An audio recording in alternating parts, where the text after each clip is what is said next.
اللہ کے نبی کو اللہ سبحانہ و تعالیٰ یہ دلاسا دے رہے ہیں، یہ تسلی دے رہے ہیں کہ تمہارے لیے جو آنے والی جو دنیا ہے کی زندگی ہے، آنے والی جو زندگی ہے وہ اس سے بھی بہتر ہے. یہ تو ہے ہی اللہ کے نبی، لیکن یہ کہ وہ اس سے بھی بہتر ہے. اور پھر اگلا لیسن ہم نے پڑھا کہ تیرا رب تجھے ایسا دے گا کہ تو راضی ہو جائے گا. تو یہ یہاں سے یہ ثابت ہوتا ہے کہ اللہ تعالیٰ یہ کہہ رہے ہیں کہ انسان کو اللہ کبھی بھی خالی ہاتھ نہیں چھوڑتا ہے. یہ میں آپ کو ذرا ایک بات بھی بتا دوں.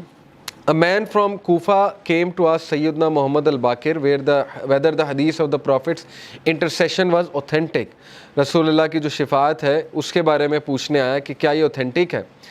He confirmed that it was, and then he said, you said that the most hopeful verse in the Quran is my slaves who have wronged themselves. یہ انہوں نے کہا کہ سب سے جو ہوپ فل ورس ہے قرآن کی وہ ہے قل یا عبادی الذین اسرفوا علی انفسہم لا تقنطوا من رحمت اللہ. سورہ زمر کی آیت نمبر 53 ہے. میرے بندوں سے کہہ دیجئے کہ جنہوں نے اپنی جانوں پہ اسراف کر لیا، ظلم کر کے ایکسٹریمز پار کر دی ہیں، لا تقنطوا من رحمت اللہ، اللہ کی رحمت سے کبھی بھی مایوس نہ ہو، بے شک اللہ تعالیٰ تمام کے تمام گناہ معاف کر دیتا. وہ کہتے ہیں we say however the most hopeful verses وَلَسَوْفَ يُؤْتِيكَ رَبُّكَ فَتَرْضَىٰ.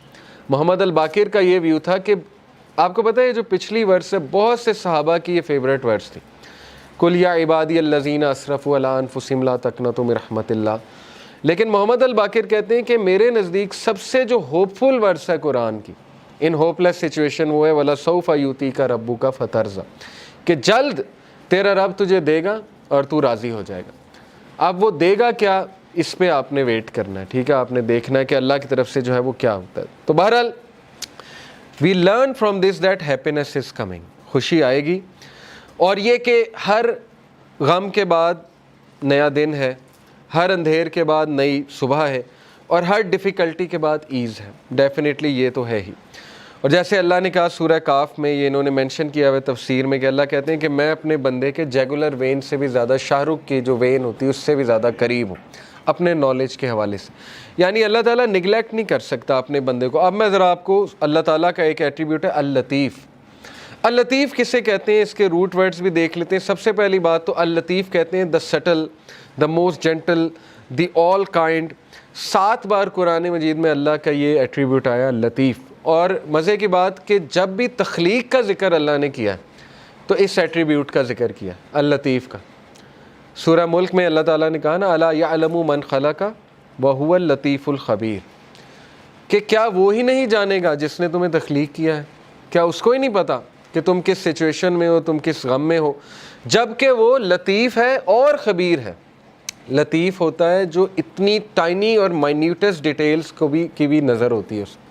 تو شیطان جب یہ کہتا ہے کہ تم میٹر ہی نہیں کرتے، تمہاری حیثیت ہی کوئی نہیں ہے اس پورے نظام میں، تو آپ اسے شیطان کو یہ بتایا کریں کہ اللہ تعالیٰ جو ہے وہ لطیف ہے، اور آپ دیکھیں شیطان بھاگ جائے گا. تو لطیف ہوتا ہے کہ اتنی مائنیوٹ سے مائنیوٹ ڈیٹیل اللہ تعالیٰ نے نوٹ کی ہوئی ہے کہ آپ اگر کبھی صرف اپنی باڈی پہ غور کر لیں، ایک ایک سیل کیسے کام کر رہا ہے، اور اللہ کے کنٹرول میں اللہ کو سجدہ کرتی ہے ہر چیز، چاہتے ہوئے نہ چاہتے. اللہ تعالیٰ کہتے ہیں نا کہ ہر چیز اللہ تعالیٰ کو سجدہ کرتی ہے، ہر چیز اللہ کے تابع ہے. تو اس لیے ہوپ لیسنس کا تو سوال ہی نہیں پیدا ہوتا. بہرحال 7 بار ہی آیا. اللطیف کے ایک معنی میں نے بتایا دا سٹل. سٹل سے مراد ہے کہ بہت زیادہ نظر رکھنے والا، بہت پریسیجن میں جانے والا، بہت لیول کی پریسیجن میں جانے والا. یعنی مائکرو کا بھی مائکرو لیول میں جانے والا، اس لیول پہ پریسائز اللہ تعالیٰ.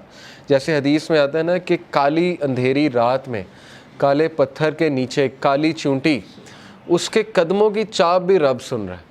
اتنا سٹل ہے، اتنا لطیف ہے اللہ تعالیٰ. تو مومن کی دعا کیسے نہیں سن رہا؟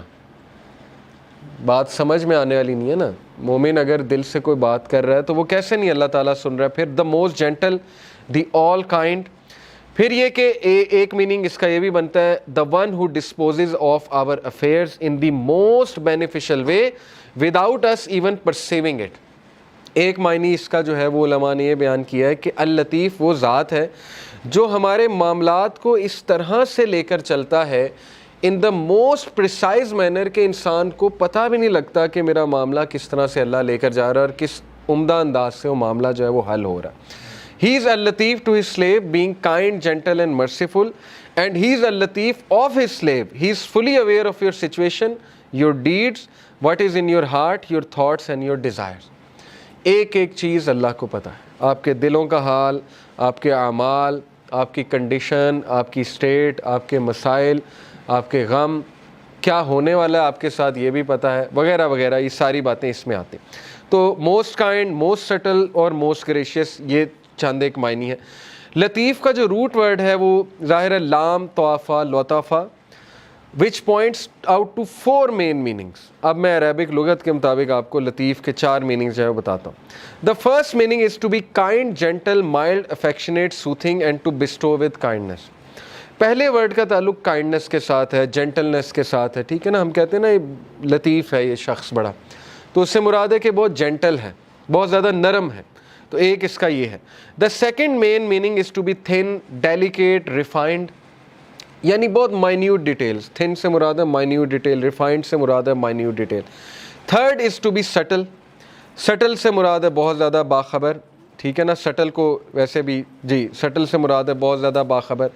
And to know the details of all the affairs. باخبر ہونا تمام کے تمام ڈیٹیل، ایک ایک ڈیٹیل کے بارے میں باخبر ہونا. اور چوتھا جو میننگ ہے it is to treat with regard for circumstances, یعنی سرکمسٹانسز کے مطابق دینا بندوں کو. یہ بھی لطیف کا ایک آپ کہہ لیں ایٹریبیوٹ آتا ہے، اور سرکمسٹانس کے مطابق بندوں کو دینا.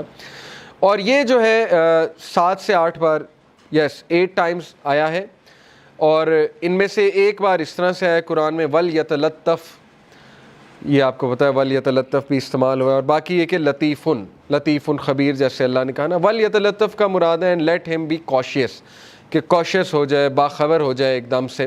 تو لطیف جو ہے اس کا مطلب ہے باخبر ہونا. Linguistically, the concept of لطف refers to being so kind to someone that they don't notice as well as something that's too tiny or too subtle to be seen or left.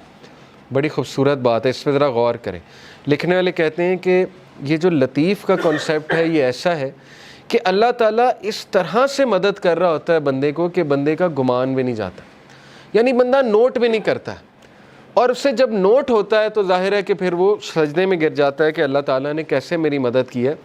اور ایسے طریقے سے کہ they don't notice as well as something that's too tiny or too subtle to be seen or felt. یعنی اللہ کی مدد آ رہی ہوتی ہے لیکن انسان کو احساس نہیں ہو رہا تھا، لیکن اللہ تعالیٰ اس کو اکیلا نہیں چھوڑ رہا ہوتا. یہ ہے بیسکلی لطیف کی implication. It also means to know secrets and minute details of things and to be able to do what others can't do. اس سے یہ بھی مراد ہے کہ ایسے ایسے مسئلے حل کرنے والا جو کوئی اور حل نہیں کر سکتا، اس کو بھی لطیف کہتے ہیں. یعنی کوئی بہت کسی کو بیماری نکل آئی ہے، 0% چانس ہے، ٹھیک ہے نا. آپ نے کئی واقعات سنے ہوں گے، اللہ تعالیٰ صحت دے دیتا ہے. تو وہ اللطیف، اللہ تعالیٰ اپنا ایٹریبیوٹ تو دکھا رہا ہے کریشن میں کہ میں ڈیڈ کو لائف دینے والا ہوں، ہوپلیس سچویشنز کو میں لائف دیتا ہوں. اللہ نے کتنی مثالیں دی ہیں کہ یہ جو سخت زمین ہے ڈیڈ پڑی ہوئی ہے، بارش ہوتی ہے اللہ تعالیٰ اس میں سے پودے اگا دیتا ہے. ڈیڈ چیز کو لائف دینا اللہ کے لیے کیا مشکل ہے. تو یہ دکھاتا بھی اللہ. یہ صرف یہ نہیں ہے کہ صرف اللہ نے بات کی ہے، یہ زندگی میں آپ دیکھیں گے کئی مثالیں، کئی لوگ آپ کو مل جائیں گے وہ کہیں گے ہوپلیس سچویشن تھی لیکن پتہ نہیں اللہ تعالیٰ نے کیا کیا، کیسے چلا رہا ہے اللہ تعالیٰ. اللطیف refers to his infinite kindness and his complete knowledge with which he bestows gifts and favors on us. اللطیف کا ایک امپلیکیشن یہ بھی ہے کہ کبھی اللطیف کو ڈاؤٹ نہ کرنا. جو کچھ وہ دے رہا ہے نا اس کے پیچھے اتنی پریسائز کیلکولیشن ہے کہ آپ اندازہ بھی نہیں لگا سکتے. اس کے پیچھے اتنا پرفیکٹ بیلنس ہے، اس کے پیچھے ایسی کیلکولیشن ہے کہ انسان تو سوچ بھی نہیں سکتا.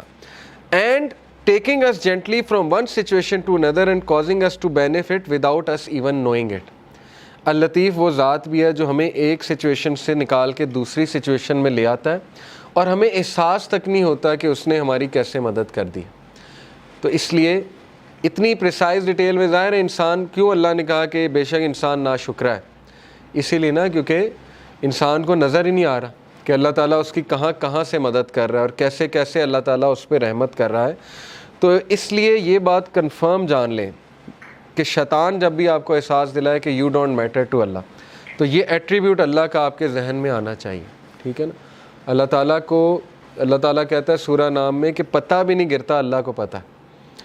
تو جس رب کو یہ پتہ ہے کہ پتہ گر رہا ہے، اس کو یہ نہیں پتہ کہ انسان جو ہے وہ دکھ میں ہے، اس کا بندہ جو ہے وہ کسی تکلیف میں ہے. بس فرق یہ ہے کہ ہم نا لوگوں سے امید لگا لیتے ہیں تو زیادہ مایوس ہوتے ہیں، یہ بس ڈفرینس ہے. ٹھیک ہے نا.